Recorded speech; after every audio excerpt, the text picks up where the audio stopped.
Hello students, welcome to GIC classes online. I am Sunil Kumar. The topic for today is reproduction in organism.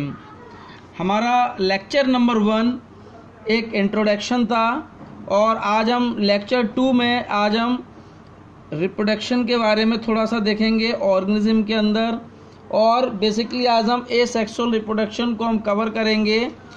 मैं आपको बता देना चाहता हूँ, मैं अभी इससे पहले मैंने एक लेक्चर को मैंने रिकॉर्ड किया था आपके लिए। मैं लेक्चर रिकॉर्ड कर रहा था, तो ये जो आप लिखा हुआ देख रहे हैं वो ड्यूरिंग मैं लिख रहा था, उस वक्त मैंने सारा सब नोट डाउन कर रहा था। लेकिन उस वक्त जब तक पूरा मैंने लेक्चर रिकॉर्ड किया तो उसके लेक्चर रिकॉर्ड होने तक ही क्या हुआ, फ़ोन की बैटरी डिस हो गई और फ़ोन डिस्चार्ज हो गया था। तो और इसके कारण लेक्चर पूरा रिकॉर्ड नहीं हो पाया था। तो अब ये जो लिखा हुआ है ये मैं उसी वक्त लिख रहा था। अब मुझे क्या करूं, दोबारा मुझे रिकॉर्ड करना पड़ रहा है लेक्चर आपके लिए, कहीं आपकी पढ़ाई आपकी मिस नहीं हो जाए। तो मुझे आपके लिए मुझे ज़्यादा फिक्र है कि अगर लॉकडाउन चल रहा है तो उस लॉकडाउन में थोड़ा आप लोग पढ़ते रहें और कवर करते रहें, तो जिससे आपको भी आसानी रहेगी, मुझे भी आसानी रहेगी। तो क्या है, मैं आपको एक बात क्लियर कर देना चाहता हूँ, जिस वक्त आप लेक्चर सुन रहे हो एनसीईआरटी अपने पास रखना, ठीक है। और लेक्चर को बिल्कुल ध्यान से सुनना और नोट्स लेते चलना और एनसीईआरटी को आप पढ़ते चलना।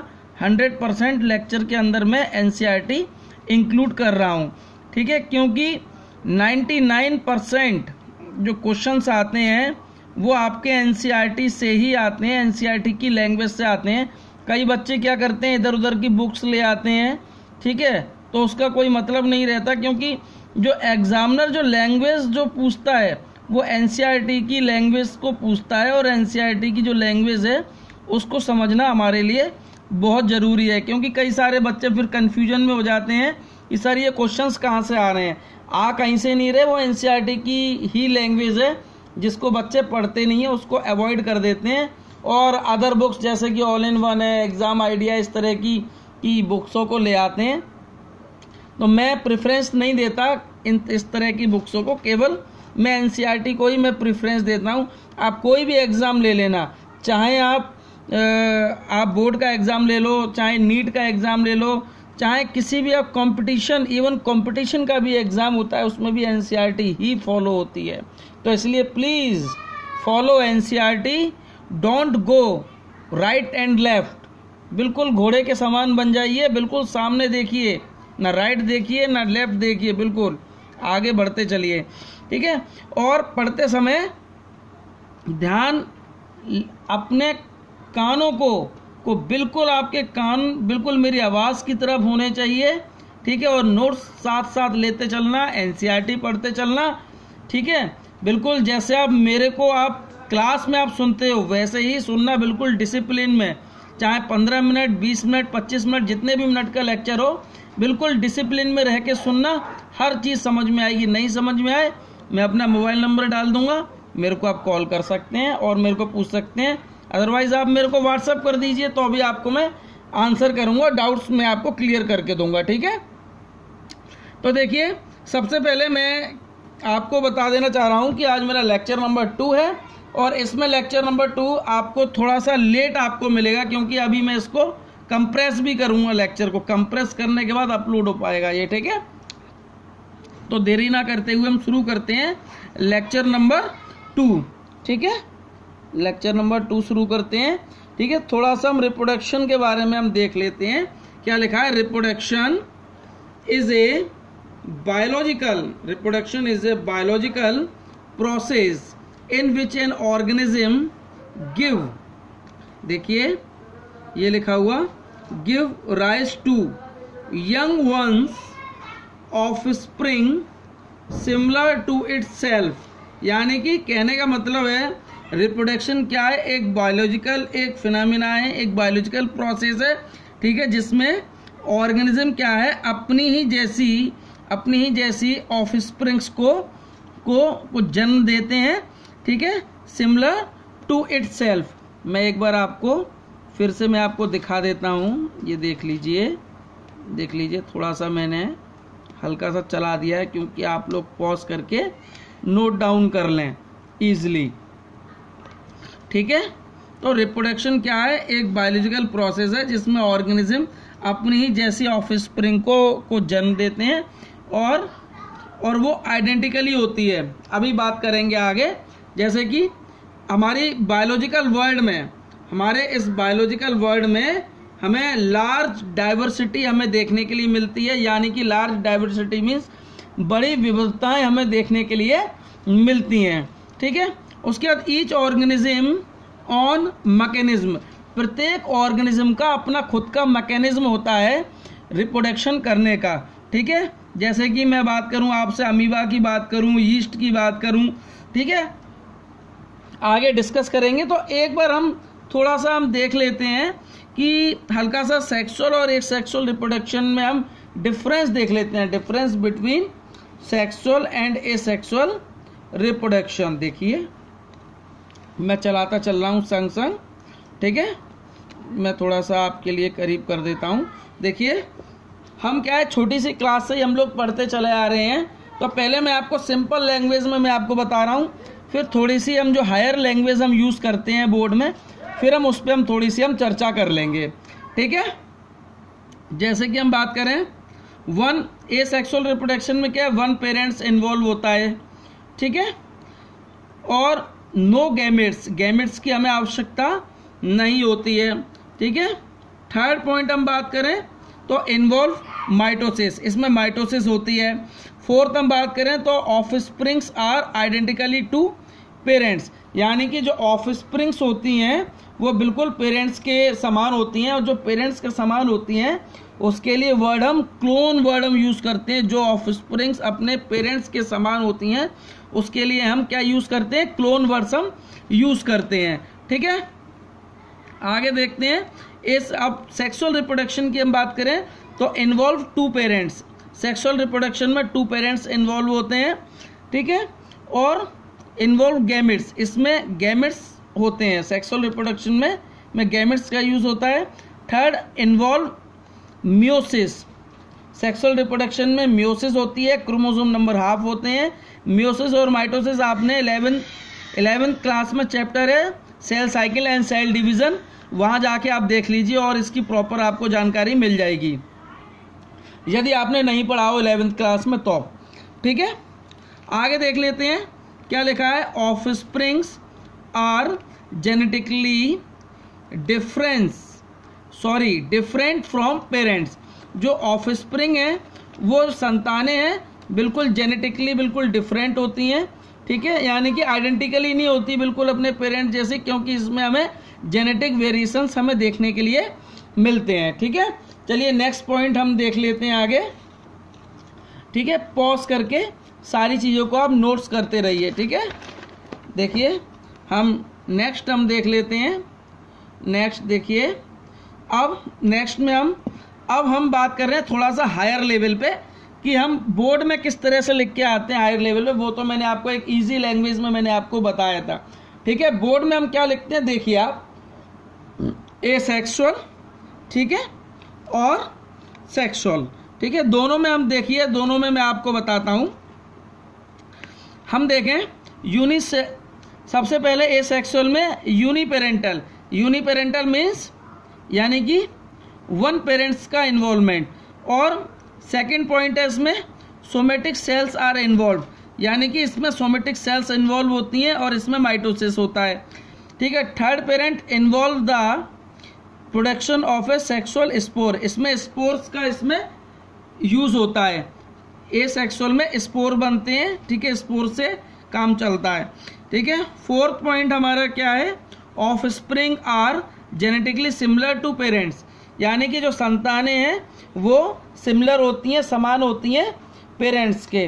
ठीक है, फिफ्थ पॉइंट मेरा, the rate of reproduction is faster, जो एसेक्सुअल है उसमें जो रिप्रोडक्शन होता है वो फास्ट होता है।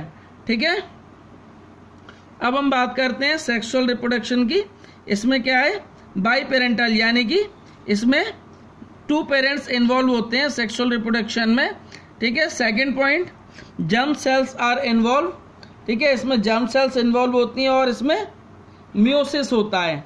ठीक है, थर्ड पॉइंट हम बात करें, देखिए, it involve the formation and fusion of gametes. इसमें क्या होता है, गैमेट्स का इसमें फ्यूजन होता है सेक्सुअल रिप्रोडक्शन में। ठीक है, उसके बाद fourth point, the offspring are generally dissimilar to parents. जो ऑफस्प्रिंग्स होती हैं वो असमान होती हैं अपने पेरेंट्स के।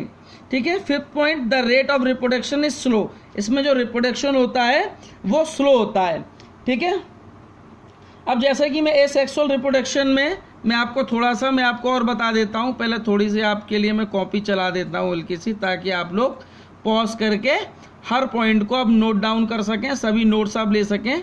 अब मैं आपको एक यीस्ट के बारे में मैं आपको बताता हूं। यीस्ट क्या होता है, यीस्ट एक आपका यूनिसेल्ड होता है। ठीक है, यूनिसेल्ड ऑर्गेनिज्म होता है यीस्ट, और ये बडिंग करता है। जैसे कि मैंने डायग्राम बनाया था लेक्चर के समय, मैंने आपको बताया क्या क्या घटना घटी थी। मोबाइल की बैटरी डिस हो गई थी, दोबारा रिकॉर्ड करना पड़ रहा है आपके लिए। ये मैंने एक ईस्ट बनाया था पूरा। ठीक है, और ईस्ट का एक न्यूक्लियस है अंदर ये। ठीक है, और ये क्या करता है, इसकी थोड़ी सी हल्की सी यहाँ पर देखिए बड निकलेगा, ये थोड़ा सा ये ग्रो किया, ये हल्की सी बड निकली, इसी का सेकंड पार्ट, फर्स्ट सेकंड में ये ग्रो निकली, थोड़ी सी बड निकली, और न्यूक्लियस 1 से 2 में डिवाइड हो गए। ठीक है, जैसे ही बड निकली न्यूक्लियस 1 से 2 में डिवाइड हो गए, बडिंग बन के ये नया बन गया। ठीक है, इस तरह से ये यीस्ट में बडिंग होती है, ये नया ये बन गया। फिर इसी प्रकार से एक और यीस्ट ऐसा बनेगा। ये प्रोसेस लगातार अब आपकी बायोलॉजिकल वर्ल्ड में चलती रहती हैं। ठीक है, अब हम बात करते हैं, देखो यीस्ट का जो साइंटिफिक नेम है वो है सैक्रोमाइसिस सेरेविसी। देखिए ये मैंने लिखा हुआ है, यीस्ट का साइंटिफिक नेम सैक्रोमाइसिस सेरेविसी है। ठीक है, और अब हम बात करते हैं आपके प्रोटोजोआ और मोनेरा क्या होते हैं, एक यूनिसेल्ड ऑर्गेनिज्म होते हैं। ठीक है, और इनका जो मोड ऑफ रिप्रोडक्शन होता है वो होता है सेल डिवीजन, जो आपकी एनसीईआरटी में दिया हुआ है। एक बार एनसीईआरटी और पढ़ लोगे मेरे लेक्चर के बाद, हर चीज आपकी बिल्कुल एकदम क्रिस्टल क्लियर हो जाएगी। ठीक है, हर पॉइंट्स पूरा एनसीईआरटी से ड्राइव किया गया है। अब हम नेक्स्ट पॉइंट देखते हैं। देखिए, नेक्स्ट मैं आपको जू स्पोर के बारे में मैं बात करूंगा थोड़ी सी, कि जू स्पोर क्या होता है। देखिए, ये मैंने एक डायग्राम बनाया था, ये रहा, देखिए मैंने डायग्राम बनाया था जू स्पोर का। देखिए ये जू स्पोर है। जू स्पोर क्या होते हैं, मोटाइल होते हैं। जैसे कि मैं बात करूं, देखो मैंने नोट डाउन किया था। देखिए, जू स्पोर के बारे में थिन वॉल्ड होती है, मोटाइल होते हैं। जो थिन वॉल्ड होते हैं, मोटाइल होते हैं, उसको हम जू स्पोर कहते हैं। देखिए ये लिखा हुआ जू स्पोर। ठीक है, उसके बाद सेकंड थिन वॉल्ड होता है, नॉन मोटाइल होता है, और उसको हम बोलेंगे ए प्लेनो स्पोर। उसके बाद हम बात करते हैं थिक वॉल्ड नॉन मोटाइल, उसके लिए भी हम, इसकी वॉल थिक होगी। ठीक है, देखिए लिखा हुआ है मैंने थिक वॉल्ड नॉन मोटाइल, इसके लिए हम हिप्नोस्पोर वर्ड का हम यूज करते हैं। ठीक है, अब हम बात करते हैं पेनिसिलिन के बारे में। ये मैंने एक पेनिसिलिन का डायग्राम ड्रॉ किया हुआ है। ठीक है, और इसके ऊपर एक कोनिडिया है, इस कोनिडिया से क्या है, नया पेनिसिलिन बन जाता है। ठीक है, उसके बाद हम बात करते हैं हाइड्रा की। ये हाइड्रा का डायग्राम बनाया है। ठीक है, ये हाइड्रा है, ये हाइड्रा का ये माउथ है। ठीक है, और हाइड्रा में से ये बड निकल रही है। ठीक है, ये बड टूट जाएगी और इस जैसा एक नया हाइड्रा बन जाएगा, यानी कि हाइड्रा क्या करता है, बडिंग करता है। ठीक है माय डियर, अब हम बात करते हैं इसमें आगे, जैसे कि इसमें आपके जू स्पोर हो गया, आपके कोनिडिया हो गया, हाइड्रा हो गया। हाइड्रा बडिंग करता है, और पेनिसिलियम में क्या होता है, कोनिडिया होते हैं। अब हम बात करते हैं इसमें जेम्यूल्स की। ठीक है, ये जेम्यूल्स क्या होते हैं। ठीक है, ये जेम्यूल्स आपके स्पॉन्जेस में मिलते हैं, पोरीफेरा में। ठीक है, जेम्यूल्स किस में मिलते हैं, आपके स्पॉन्जेस में मिलते हैं, पोरीफेरा में मिलते हैं। ये इसका डायग्राम है, ठीक है। एनसीईआरटी भी एक बार आप देख लीजिए, ठीक है। हर चीज़ बिल्कुल क्रिस्टल क्लियर हो जाएगी। और भी इसके अलावा कोई डाउट हो तो आप मेरे से पूछ लीजिए, ठीक है।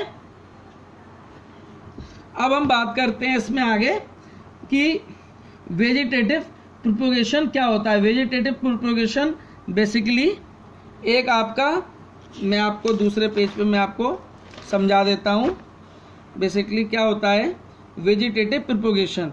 ये बेसिकली एक प्रकार का एसेक्सुअल रिप्रोडक्शन होता है हमारा, ठीक है। एसेक्सुअल रिप्रोडक्शन होता है वेजिटेटिव प्रोपोगेशन। जैसे कि मैं यहाँ एक ड्राइंग मैंने बनाई हुई थी, ठीक है। ये मैंने पोटैटो बनाया हुआ है, पोटैटो की ये बड है, ठीक है। और ये इसकी आईज हैं। पोटैटो को बेसिकली क्या बोलते हैं, ट्यूबर। और पोटैटो क्या होता है, एक मॉडिफाइड स्टेम होता है, ठीक है। ध्यान रखना इस बात को आप लोग, ठीक है। मैं यहाँ पर एक डायग्राम बना रहा था, एक इसका बना रहा था मैं बना रहा था आपके लिए राइजोम का एक मैं डायग्राम बना रहा था। चलिए मैं यहाँ पर आपके आगे में राइजोम का एक डायग्राम मैं ड्रॉ कर देता हूँ। ये आपके आगे में एक राइजोम का मैं एक डायग्राम पूरा एक ड्रॉ कर देता हूँ मैं, ठीक है। देखते रहिए, राइजोम का एक डायग्राम पूरा ड्रॉ करता हूँ आपके आगे।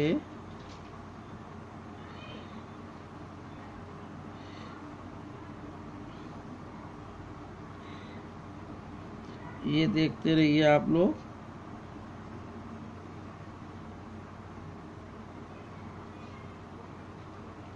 ये आप लोग, ये पूरा डायग्राम मैंने ड्रॉ कर दिया है बेटा,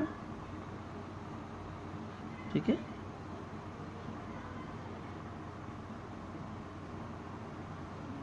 डायग्राम मैंने ड्रॉ कर दिया है, देख लीजिए, ठीक है।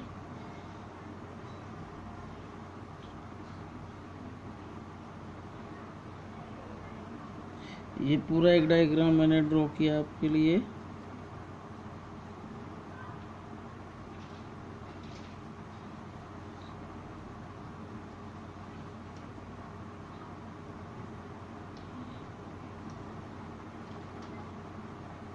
देखते रहिए, पूरा डायग्राम पूरा मैं ड्रॉ कर रहा हूँ आपके लिए, ठीक है। ये क्या है, राइजोम है। ये मैंने राइजोम बनाया हुआ है। और ये क्या है, एडवेंटिशियस रूट है। स्पेलिंग लिख देता हूँ,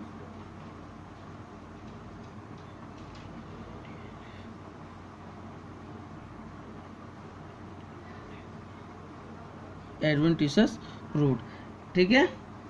एडवेंटिशियस रूट का मतलब होता है जो रूट प्लांट में कहीं से भी निकले उसे हम कहते हैं एडवेंटिशियस रूट। एडवेंटिशियस रूट का मीन्स होता है जो रूट कहीं से भी निकले प्लांट में उसे हम एडवेंटिशियस रूट कहते हैं, ठीक है। जैसे कि हमने आलू को हम ट्यूबर बोलते हैं, इसी तरह से ये क्या है, ये जिंजर है, ठीक है। क्या है, ये जिंजर है, ठीक है। जिंजर लिख देता हूं, जिंजर मीन्स होता है अदरक। ये जिंजर है। ट्यूबर को हम पोटैटो को हम ट्यूबर बोलते हैं, और इसी तरह से जिंजर को हम राइजोम बोलते हैं, ठीक है। क्योंकि ये इस आकृति के होते हैं, याद रखिए मेरी इस बात को, ठीक है, ठीक है। अब इसके बाद हम देखते हैं, इसके बाद आपका ब्रायोफिलम है, ठीक है। अब ब्रायोफिलम के बारे में, ठीक है, मैं आपको डायग्राम चलिए मैं ड्रॉ कर देता हूँ ब्रायोफिलम का भी। चलिए मैं डायग्राम थोड़ा सा मैं ड्रॉ कर देता हूँ यहाँ पर आपके आगे मैं ड्रॉ कर देता हूँ ब्रायोफिलम का डायग्राम। थोड़ा सा ड्रॉ कर देता हूँ ब्रायोफिलम का डायग्राम मैं आपके लिए, ये देख लीजिए। क्या करूँ, हाथ बहुत जल्दी चलाने पड़ते हैं मेरे को इसमें, ठीक है। जितने मेरे हाथ तेज नहीं भागते उससे तेज तो इसकी रीडिंग भागती है, ठीक है। देखिए आप,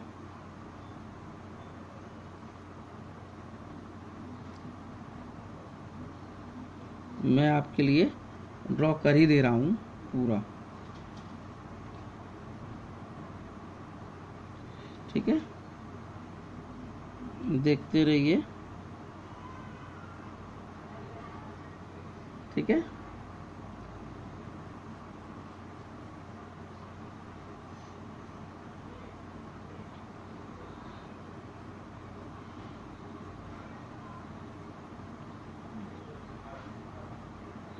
ठीक है, ये देख लो आप,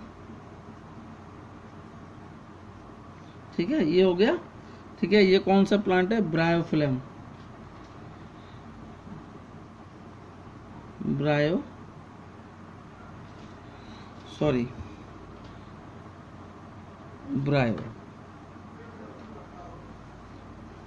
ब्रायोफिलम,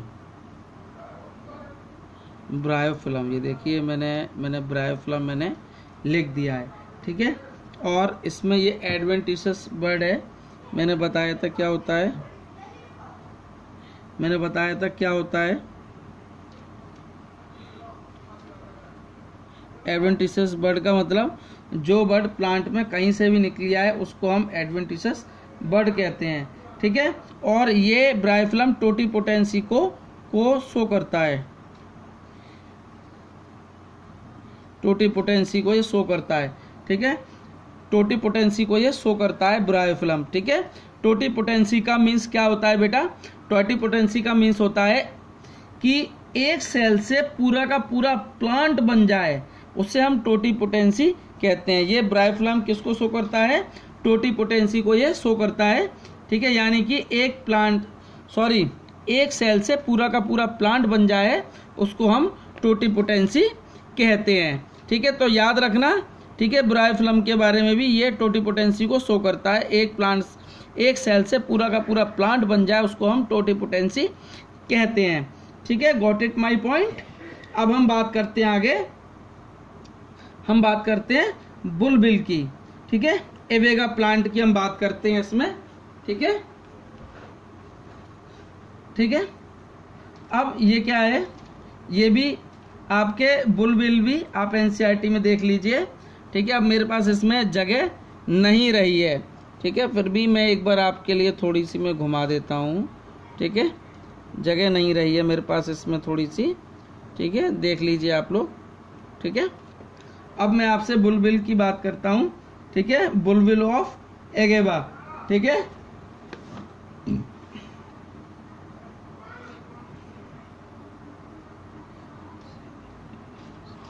और ये जो एगेवा प्लांट होता है, बुलबिल ऑफ एगेवा, ठीक है, इसको हम सेंचुरी प्लांट भी हम कहते हैं, ठीक है। बुलबिल ऑफ एगेवा आपकी एनसीईआरटी में दिया हुआ है, बुलबिल ऑफ एगेवा, ठीक है। इसको हम क्या कहते हैं? सेंचुरी ऑफ प्लांट भी हम कहते हैं। मैं लिख देता हूँ, ठीक है, यहाँ मैं लिख देता हूँ, ठीक है, सॉरी, थोड़ा सा लिख देता हूँ, बुलबिल ऑफ एगेवा, ठीक है। इसको हम क्या कहते हैं? सेंचुरी प्लांट भी हम कहते हैं,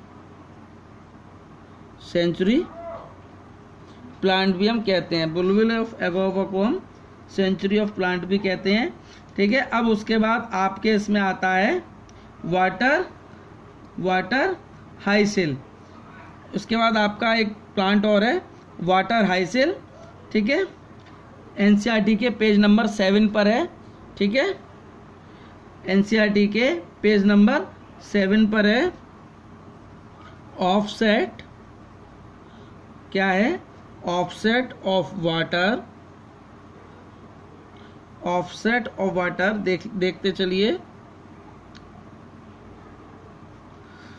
देखते चलिए आप लोग,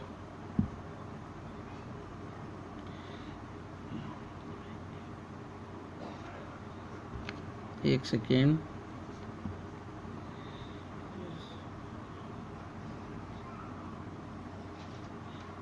ऑफसेट ऑफ वाटर हाइसिन, ठीक है। ये आपका एक प्लांट और है ऑफसेट ऑफ वाटर हाइसिन, इसको हम हिंदी में जलकुंभी कहते हैं, ठीक है।